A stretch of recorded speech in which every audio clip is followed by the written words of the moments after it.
Hey everyone, welcome back to my channel. I'm Pratiksha and you're watching my channel Karubaki. So today I'm going to share with all of you a very simple yet very beautiful painting idea that I did on this cotton men's kurta or Panjabi as we call it in Bengali. So this was an order that I had and I wanted to do chitro on this Panjabi because I think it looks beautiful always. Whenever I'm painting on any sort of dress material, I always prefer Worli and chitro as two of my best options.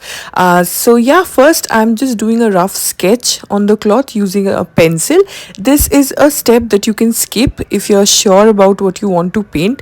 This is just a rough sketch to get sort of an idea about what I'm going to do and where the paintings are going to fall, so that it does not create a problem later on when I start coloring it. I have a clear picture. So instead of doing just one similar kind of painting throughout the Panjabi, I decided to go for two different kind of motifs. One is this fish motif and the other is the bird motif. So now that the sketch part is complete, let's start with the coloring. But before that, always remember to place something hard like newspaper or a hard cardboard or a hard paper like I have placed in between the cloth.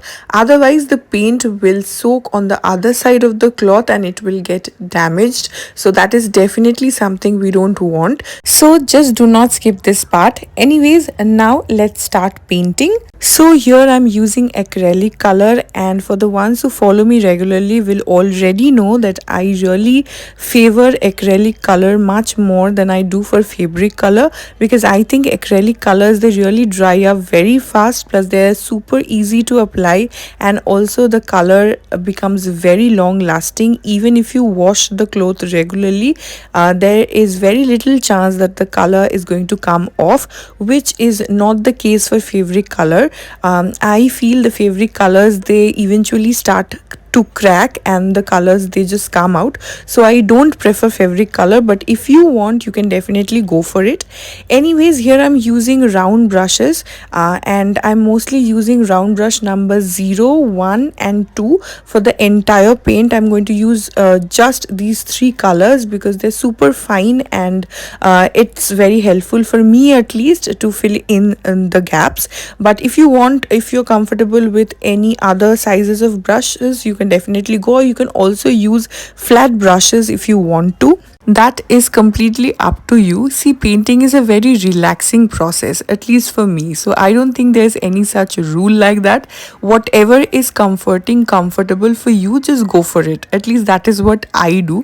Anyways, here I'm going to mostly use very bright colors for the entire painting. As you can already see, here I'm applying yellow. Before, for the bird motifs, I applied orange, and for all the fish motifs, the base is going to be yellow, and for the bird motifs, the base is going to be orange. I'm going to keep it similar that way.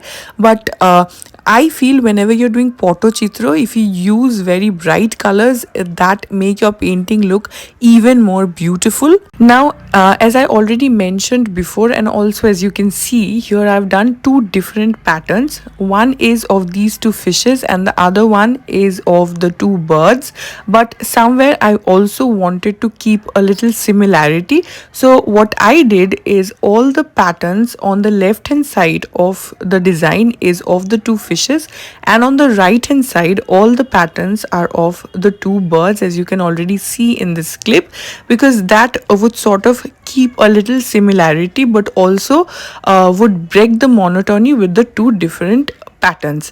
Anyways, that was my father-in-law. He just came to check how much I have completed. So yeah, he's very much interested in my painting, so he just came to check in. Anyways, so here let me just quickly complete the base, and here see, the base is very important. Whatever color you're applying in the base, that is going to create the overall basic look of your painting, because later on when you're going to do the finishing, when you're going to do the detailing, how much that is going to come out, how much that is going to be bright or visible, totally depends on the base that you create. So it's very important, as I said, to use bright colors when you're doing chitro. Just look at it, how bright it is already looking. Anyway, so the base is done, and now using black color I'm going to do the detailing. Black and white are two colors that look really beautiful when you do the detailing in any Pottochitra pattern whatsoever. So what I do is I first draw the borders with black color, and then I start doing the detailings with white, which you will see later on. So let me just quickly do this detailing, and just look at it. I'm just halfway through and already the paintings are looking so bright and beautiful. I mean, I am in love with it, and trust me, you will love the end result. See, even you guys can give it a try. This is not very difficult. I don't know while watching if you feel it's difficult or easy, whatever, but trust me, it's a very simple process, and you don't need to be a very good painter or artist to do Pottochitra. It's very simple, it's very abstract. There's no such fixed pattern whatsoever. You can just go with the flow, just do the patterns as you feel like, and it will look beautiful. Just look at it. Nothing is perfect here, but still it's looking so beautiful, and as I said, you are going to love the end result. So I actually loved it, and now once it is done, here I'm using white color to do some alpona for the border.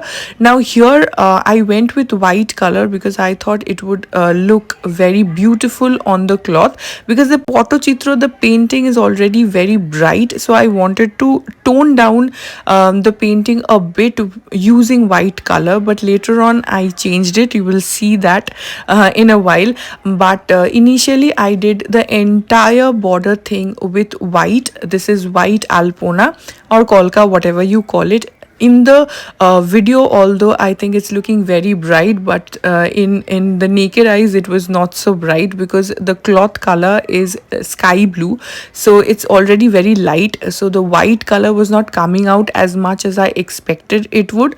Then I decided, since I've already started with the white color, let me just complete it, and then I'll decide what to do, how to change it, how to brighten it up. So yeah, but I actually liked the white color too, and I think it was looking good, but I wanted this entire thing to be very bright, very gorgeous. So then later on I changed it into red color. But one thing I did is, since the base was already done with white color, when I applied the red color, it just turned out really bright.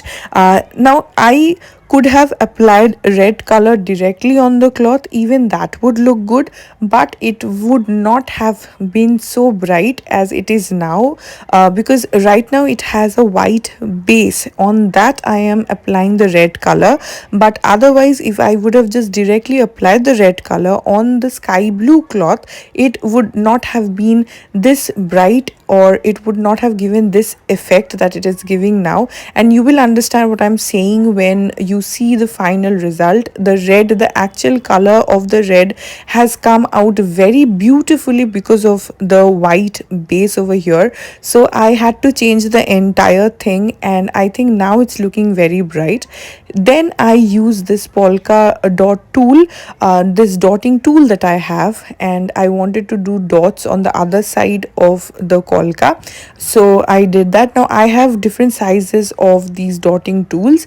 Now here since there's a button, I had to fix it with a brush, but if you do not have a dotting tool like that, you can also use something similar that has a round head like this, that could give you a similar effect. Now here at last I'm using this golden color to do these small kolkas in geometrical patterns. So initially I had thought that for the overall base I'm going to do this pattern so that it looks much more feeling, but then I thought of doing it in a geometrical pattern, and you will understand when you see the final look. It was making it look so beautiful, and I think this application of golden kolka has just completely transformed the overall look of the Panjabi. And here accidentally I spilled some yellow color, so I had to cover it with the golden color also. But trust me, once this golden kolka thing gets completed, you are not even going to understand where I had spilled the color.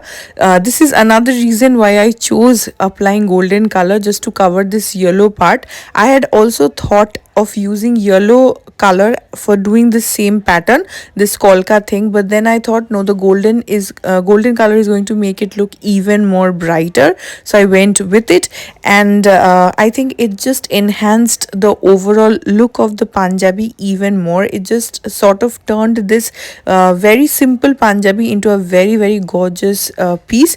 And now I think when you see the final result, you will understand that this can easily be worn in any occasion whatsoever, and it is going to look very very gorgeous, very very bright. Now, there is one problem that you might face while applying acrylic color on cloth material. That is, after a while, the color starts to get dry and it becomes a little difficult for you to pull the brush on the cloth. For that, you can add some medium, especially to the colors like golden, bronze, these kind of colors that get dry much faster. So you can add medium one with the paint and then apply. That will give you a nice flow. And here, using a dotting tool, I am again applying some polka dots of golden color, and this is going to enhance the look even more. And here is the final look. Just have a look, guys. I am totally in love with the final result, and I've also added some white with the red kolka in the borders, as you can see, just to give it a nice 3D sort of effect. And this is the final look. Just do let me know what you felt about it in the comment section. I am absolutely loving it, and I hope that you did too.